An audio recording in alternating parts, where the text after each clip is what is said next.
Oke, kembali lagi di channel saya. Makasih buat kalian yang sudah mau ke video ini. Kali ini saya akan membahas tentang kasus Vina lagi. Kita tahu ya, Aib hari itu sempat memberi statement dan kali ini langsung dibantah oleh Pak Susno ya. Dan warganet langsung memberi tanggapan juga. Ayo kita lihat dan kita reaction gimana videonya. Sebelum kita ke video, bantu subscribe dulu channel saya yang belum subscribe, supaya kalian tidak ketinggalan setiap saya upload video baru. Tidak tunggu lama, kita ke video langsung. Let's go. Oh iya, kalau Aib bagaimana bang? Kesaksian Aib. Jelas itu 100% bohong. Kayak apa dia melihatnya? Nah, kan gitu. Pakai apa dia melihatnya? Halo, kemarin sudah lihat kelompok keluarga Cemara sudah kumpul semua di situ, say, ya. Sampai ada yang sumpah Al-Quran segala. Masih inget nggak nasihat dari Ustadz Maulana? Ustadz Maulana pernah bilang loh, orang yang mudah bersumpah, gampang bersumpah, ya, ada saya berani bersumpah, saya berani sumpah Al-Quran, saya berani sumpah pocong, bla bla bla bla. Orang yang mudah bersumpah adalah orang yang tidak bisa dipercaya dan orang yang pandai berbohong. Kalau orang yang sudah jujur, ngapain repot-repot? Karena apa? Sumpah itu nggak menjelaskan apa-apa bahwa kamu itu benar atau salah. Betul. Benar ndak? Lagian ya, yang namanya apa ini? Keluarga si ibu yang pakai kacamata itu, yang pejabat itu, ngapain Bu berminggu-minggu ini repot ya? Repot jumpa pers ke sana, jumpa pers ke sini, jumpa pers ke sana, ke sini, ngapain Bu? Ya, simple sih sebenarnya. Kalau tidak merasa, Diem aja. ya sudah diam saja. Ngapain sih Bu klarifikasi? Kan gak merasa berbuat. Ya. Bukankah ada istilah orang yang rajin klarifikasi kesana kemari adalah orang yang sedang repot menutupi kesalahannya, sehingga sibuk dia klarifikasi kemana-mana. Dan herannya lagi herannya lagi itu yang keluarga Cemara kemarin kumpul-kumpul bareng itu loh ya. Kok ada ya yang namanya si PS ya. Jelas-jelas dia ngaku namanya PS, tapi anehnya bapaknya udah beda, tapi mukanya masih sama. Dan anehnya lagi, si PS ini sama anaknya si ibu pejabat yang pakai kacamata ini, fotonya ya masih sama, plek-ketiplek sama seperti foto 16 tahun yang lalu. Ya, gawean ini grudak-gruduk bareng gitu. Dan anehnya kemarin jadi satu keluarga lagi, say. Dengan banyak klarifikasi, say, kemana-mana. Dan lucunya lagi, untuk yang ketangkap kemarin, ya, masa barang buktinya tuh ijazah. Lucunya ijazahnya nggak ada fotonya. Harusnya kan kalau ijazah SD, SMP, SMA kan ada fotonya ya. Iya, betul. Fotonya si tukang bangunan ini, foto dari SD terus ke SMP ke SMA, fotonya nggak ada. Terus lucunya di bagian nama, kenapa tintanya beda dengan tinta di hal yang lain itu? Dan di situ tuh diurek-urek winangon bagian jeneng itu namanya. Nah, di bagian nama itu pakai spidol gede banget. Tapi namanya tuh diurek-urek orang gena kayak gitu. Aduh, bener deh ya, lucu banget ya.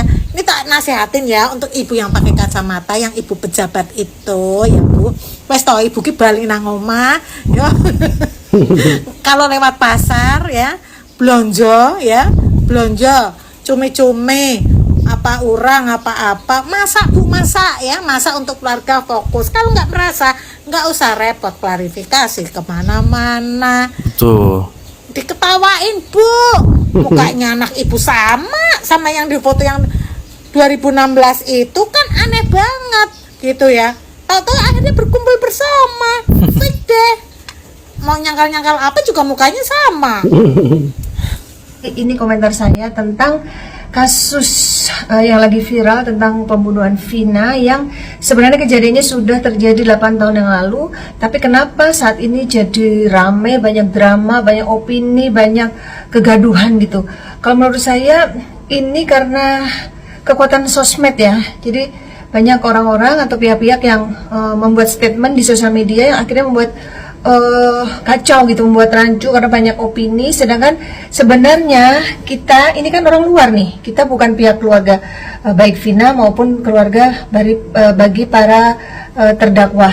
Kalau saya jujur saja memang diminta banyak pihak lah yang minta netizen dan juga media-media untuk membuat penelusuran atau penelitikan ala mata langit, karena memang kami biasanya menelusuri kasus-kasus gaib itu melalui komunikasi dengan makhluk gaib.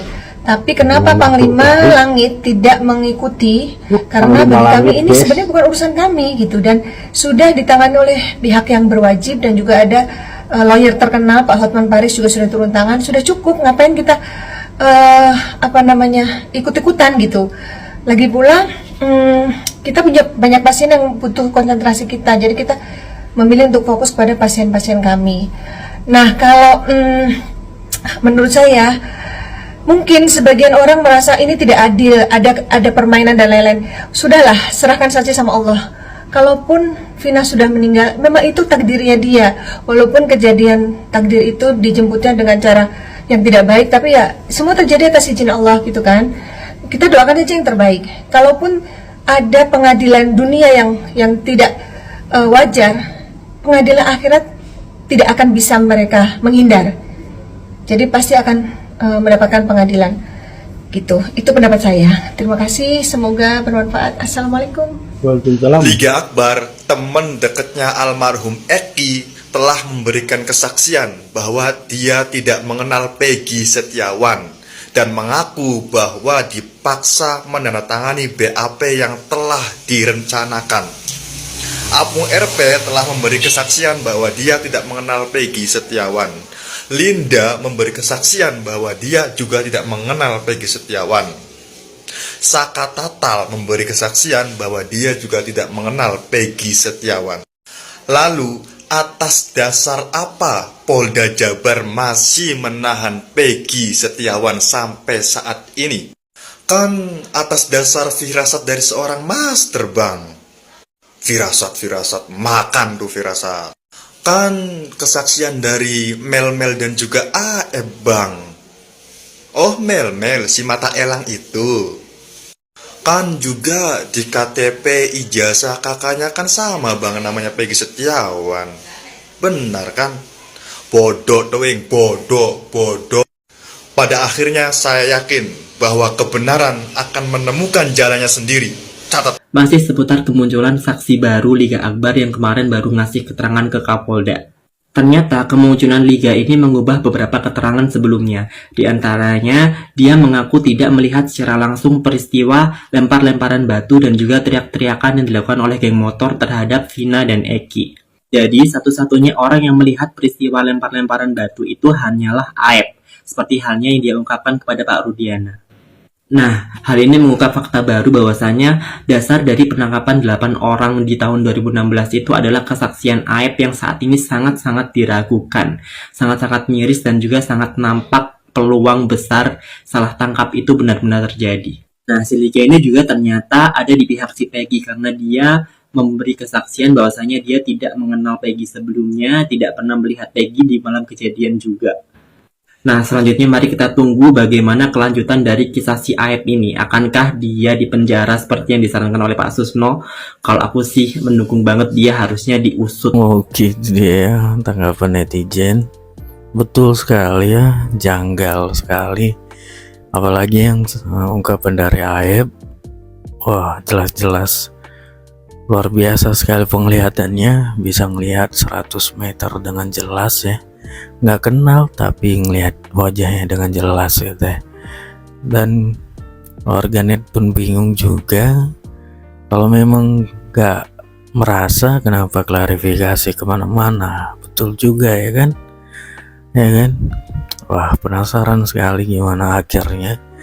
Ini harus selesai sih ya, biar menunjukkan kalau hukum di Indonesia itu adil ya kan. Kasihan juga yang kena akibatnya, apalagi itu keluarga kita, nggak kebayang sih ya. Oh gitu, sekian video dari saya. Wah.